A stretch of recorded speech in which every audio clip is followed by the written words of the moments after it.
Okay, so I'm going to start. So I wanted to start with you just introducing yourself and telling you what you do. And I'd really love to know how you came in contact with me, because when you did, I was so excited. I went on, I immediately started listening to your podcast. And I was like, oh my gosh, I'm so happy that this woman found me. Oh my gosh. Yeah. I think that there was a podcast list I had made. I found an Excel sheet that was podcasts I had really liked and I wanted to reach out to the hosts maybe 2 years ago. And I was actually going through my Excel, deleting files because I didn't have space. And I was like, oh, I forgot about this list. And then it had your email and stuff on it. And that's when I was like, oh, all right, I'm going to, do, I guess, what I had started to embark on 2 years ago and never finalized. Oh, I love that. And I just love what what you stand for and what you're about. So tell me why you what was your purpose of starting the podcast? Mine was, I think we're in line. Mine was to help other entrepreneurs and hopefully find inspiration through other people the way that I do and give them a voice. It started local in Savannah, but then it blew up. So I wouldn't say it blew up, but I definitely started getting listeners nationwide, which I really wasn't expecting. I was just trying to help my spray tan partners because, I teach people how to own and run a spray tan business. I was just trying to help them through people who have inspired me. And that's why I started. So tell me the reason why you started. So I started as a blogger back in 2011. When I was 7, my father was wrongfully convicted and put in prison in Rhode Island. And the year that he got out is the year that I started this fashion blog, way before fashion blogging was a thing. And so I built it out into this full-time lifestyle platform, really talking about being fearless and being unfiltered. And through that had started this podcast that was about entrepreneurship and startup life and being young and trying to maintain this career. And then I found an email list and pitched that to Disney. And then I ended up getting the show that picked up on Radio Disney. So I moved to LA, filmed the show there. And then when I was at Disney, started this other company called Be Fearless Summit. And then COVID happened and I ended up hosting some Be Fearless Summits with universities. So I left Disney and started pursuing these college summits. And then now that is what I built the brand out to be. So really being fearless, being unfiltered, a lot to do with the personal brand. But we also have a great community of predominantly young professional women who I think feel very inspired by, self-made entrepreneurship. And so hopefully through my own content and platform, I'm able to give them access to this unique world of being young and running a startup. Yeah, I love that. And I mean, and you're doing that. You are inspiring people, but I love how you just went after it. Mine was kind of accidental, but I love how you were I'm going to do this. And I love everything that you did and the confidence that you had behind it. But you have to have some confidence and some push to do this. But were there any moments, I like to talk about the good and the bad. So what was because where you are at now just seems like more you, it's more relaxed. So I'm sure there were moments of am trying to be perfect or trying to, how did you get through those moments of, I would say the best way to say it is fear and uncertainty? That's such a great question. I think it's been this evolution. I mean, looking back at when I even started my blog, I was nowhere near as confident as I am now. I was super insecure. I had no plans to be an entrepreneur, let alone an influencer. So for me, I think it's having that fearlessness on my side, but also being pretty naive throughout the years. Like I said, I didn't really have any business background. I didn't have anyone giving me money or helping me do this. So I've learned a lot on my own just by getting opportunities, falling down, failing, getting back up. And so that's enabled me to truly, I think, lean into this fearless persona where I'm able to go through these motions. And when things go wrong, I don't get as frustrated. I don't get as held up by that stuff anymore because I'm so used to the process. And I always like to say every no is a yes in 2 years. And I've been able to prove that. I love that. I'm going to remember that. I'm going to write that. I have this board. I'm actually at my house because we have better internet here than at my office. Yeah. Every time we've tried to do this, it's what the heck? But I have a board. I'm going to write that on my board. I love that. You inspired me and you found me. So when you reached out, I'm telling you, the synchronicity is weird because the day that you reached out was a day I needed someone You know how like how stuff like that happens and Yes. like and there are going to be yeses. So I love that you just said that because you learn through failure. The failure I find myself way more fearless through failure as well. And that is such good advice. I mean, I have a lot of entrepreneurial women that listen to this podcast. I have mostly women. I have a lot of men too, but I have mostly women. And I think it's because I'm a girl's girl at heart. Like that's just who I am.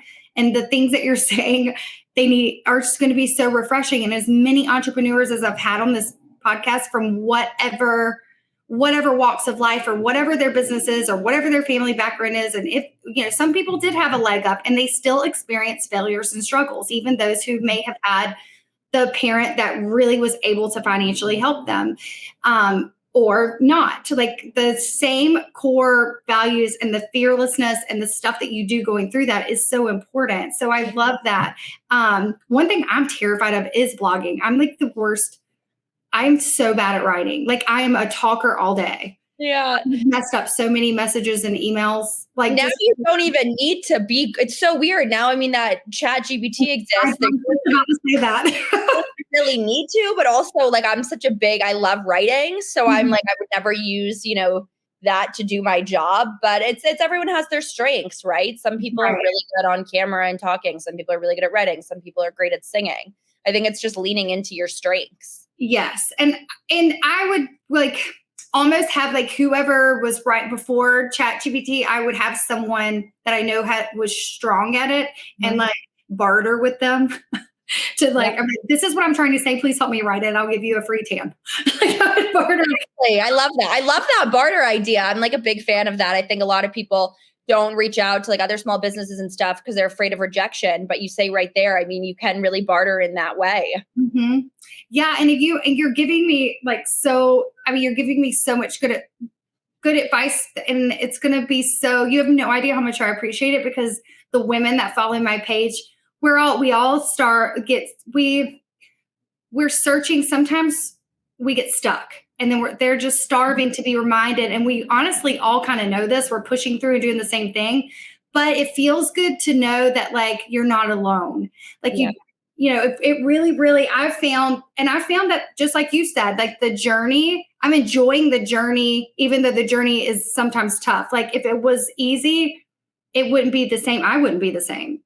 And I'm enjoying the journey, even though the journey sometimes is a no from someone or, is a huge trip up with the business. The journey is a part of the process and people need to understand that and grasp it and enjoy it, even when it sucks, because you're learning something. 1,000%. I couldn't agree more. Yeah. I love that. I definitely have to send you some product too. Yes, please. I would love that. I'm like, I get in trouble all the time with my CFO because I give stuff away. I was just on vacation and I had all these addresses when I got back. And she's like, I hate when you leave town because I come back and give a bunch of stuff away. But it's so nice. I mean, that's such a great, authentic way to get, exposure for a brand, right? Why not? Yeah. And it's appreciative that they're like, obviously this person touched me in some way. So I'm just lucky that I have something at my fingertips that I can appreciate, the conversation or the connection that I had with that person. Yep. And send them something, which is exactly what I'm going to do with you. It's like my way. That's just who I am. I'm a giver and I enjoy it. So it's not always about the money. So would you agree with that? Like, were you more passion push than dollar signs push? I feel like a lot of women are versus women. Certainly, I would say that's the difference between men and women in business. But yeah, actually, someone asked me yesterday, like how I decide what to charge for. And I mean, I think of it like, the content that I put out, I charge for like a speaking engagement, but I don't necessarily I don't charge for Instagram unless it's like a brand partnership. But then I just released these 2 brand lists. So I'm charging for those, but they're like super cheap. So I think it's more of a time is money thing, that the time that it took to put into that. Whereas I think everything else, I am glad to be able to give it for free. And I think that's how you can build up a really strong personal brand.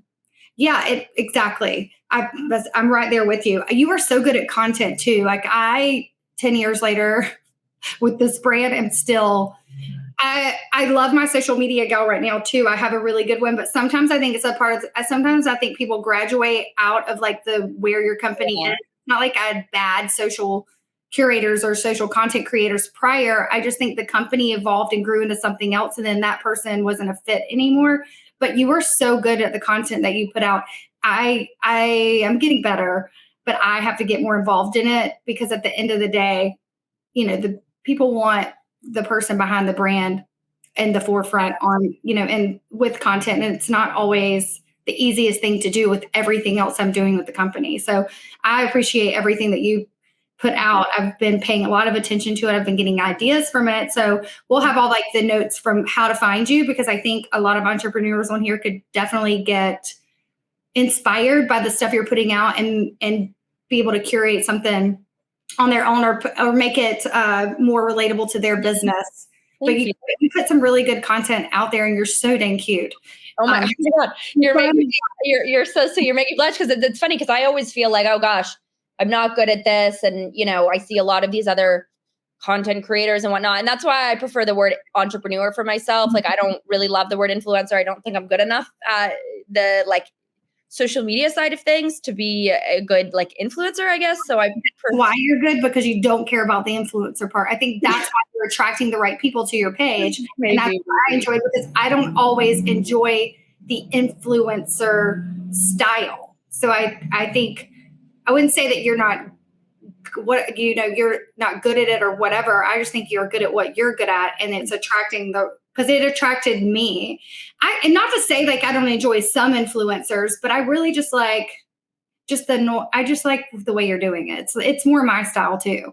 Thank you so much. I really appreciate that. I agree. I mean, I think social media obviously is really great and can be really negative for a lot of, especially young women. I mean, role modeling themselves after these super glamorous girls, and everyone's so thin. And that's the downside sometimes of the internet.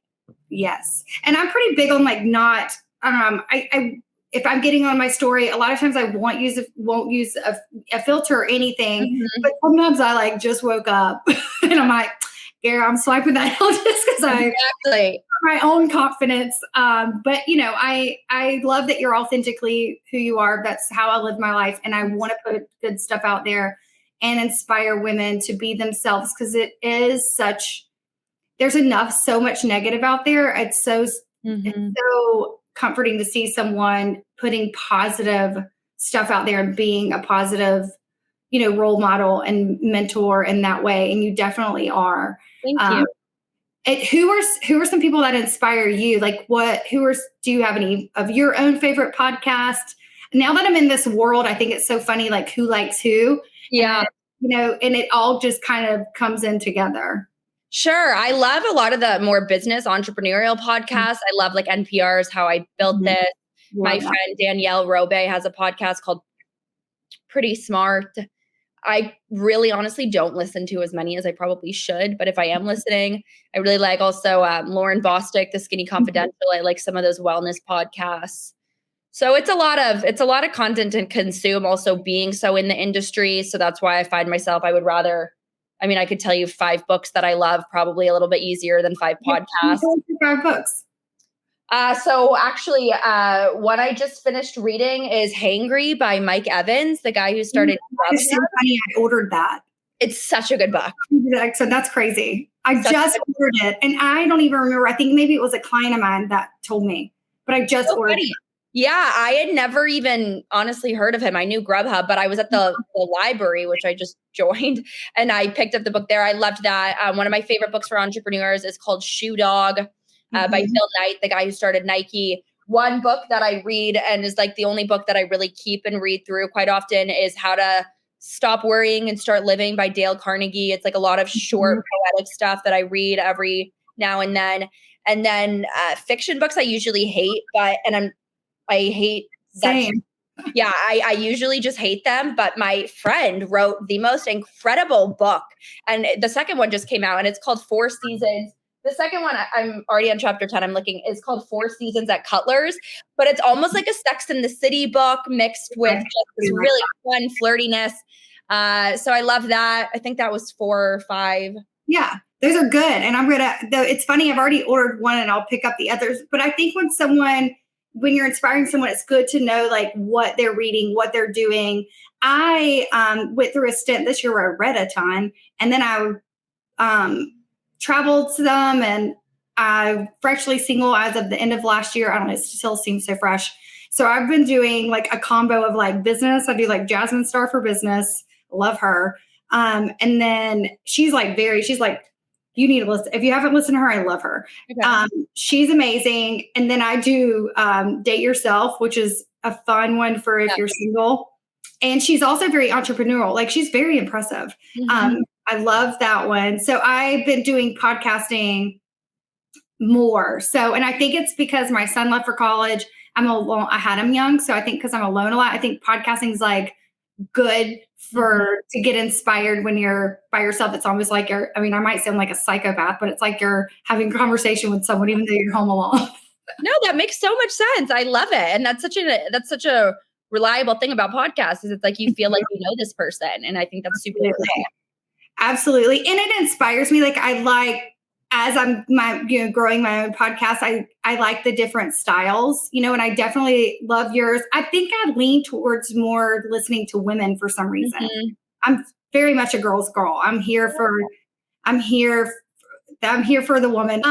Well, was there anything like for being on, like, I think both of us want to inspire, put good stuff out there. I was so excited, to have you on here and to talk about that. And I definitely would like, to have you on again and catch up and stay in touch. We're going to put how to follow you and everything on here. But what is something, with all of these women, I know for a fact I have 200 women that listen to this on a regular basis because they're business partners through my company. Is there anything that you say to someone? You have such a cool past. And is there anything you could say, if they're struggling, like building their brand or building their business, like any advice that you would have for these wonderful women that like to listen to me talk on here? Yeah. Good question. My advice for anyone who's listening who really wants to build a personal brand is I think be really strategic with your niche. It took me 10 years to figure out exactly what area I wanted to focus on. And that came from a lot of trial and error. But if you're not 12 years old starting a blog, you may be further into your career. And I always started this because I wanted to fill a void for what I thought that I needed, which was someone to feel inspired by, which was someone to look up to. And so if you're starting any type of personal brand, what is it that you need, and run with that more? Mm-hmm. And that's exactly because you're going to learn that's the best advice. Yep. That is the best advice. I love that. And I really thank you for taking the time to get on. And I actually can't wait to catch up with you again. Yeah. And chat again. Is there any question that you have for me or anything you want to put out there? I don't think so. I guess just stay fearless. I have a newsletter that I put out every single week, and looking forward to having you on my podcast as well. Yes. And we are going to be posting just my business partners that are on here. We have a private motivational page that we do. So we're going to be posting a lot of Alexa's stuff on our personal page. So like your podcast, or we'll do your newsletter, things like that. I've really enjoyed watching her stuff. I've been inspired, and I know that you guys will too. And I'm just so grateful that the universe keeps sending me these wonderful women. I told Missy when we were setting up everything, I was like, I don't know how I keep finding these cool women. She's like, I think you're a powerful manifestor. And I'm like, it's so hard to like grasp that because I have changed my life drastically in the last year. And I still kind of get like, pinch me sometimes when someone finds me interesting. So I just appreciate you so much for reaching out. The day that you reached out was a day I needed someone to reach out. So it was just that little thing that excited me. And you have no idea how much I appreciate you doing that. And I cannot wait to chat with you again. You too. Thank you so much for having me, and congratulations as well on your success.